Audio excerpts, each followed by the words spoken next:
haha. Hej, krenulo je ludilo, opet smo na svijestu. Nema sumnje, idemo sad po prvo mjesto. Ali šta će biti dalje, kad se podijele medalje? Da li će se nastaviti prijateljstvo? Ostaju li nasmijana lica ili boli tuga? Počinje li opet mržnja sjevera i juga?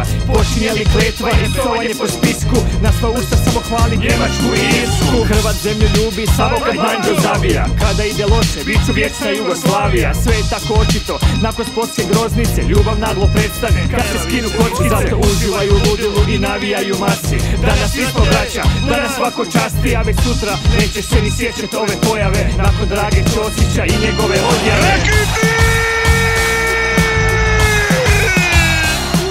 A gdje ćemo kad završi svjetsko? Ponovno se vraćamo na dance floor, gdje ploča se vrti, pod prstima škrti, kad narod pleše lijevo desno. A gdje ćemo kad završi svjetsko? Ponovno se vraćamo na dance floor, gdje ploča se vrti, pod prstima škrti, kad narod pleše lijevo desno.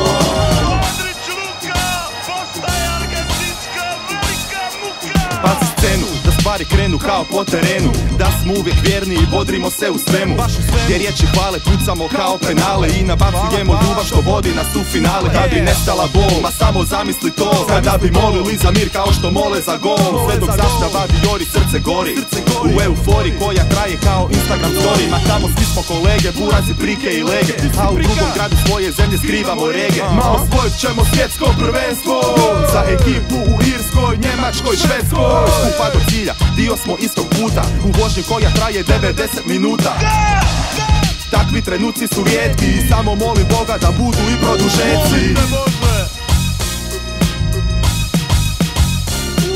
A gdje ćemo kad završi svjetsko? Ponovno se vraćamo na dance floor, gdje ploča se vrti, pod prstima škrti, kad narod pleše lijevo desno. A gdje ćemo kad završi svjetsko? Ponovno se vraćamo na dance floor, gdje ploča se vrti, pod prstima škrti, kad narod pleše lijevo desno. Narod pleše lijevo desno, narod pleše lijevo desno, narod pleše lijevo desno. Narod pleše lijevo desno, narod pleše lijevo desno, narod pleše lijevo desno. Dobili smo svjetsko prvenstvo. Sve, gotovo.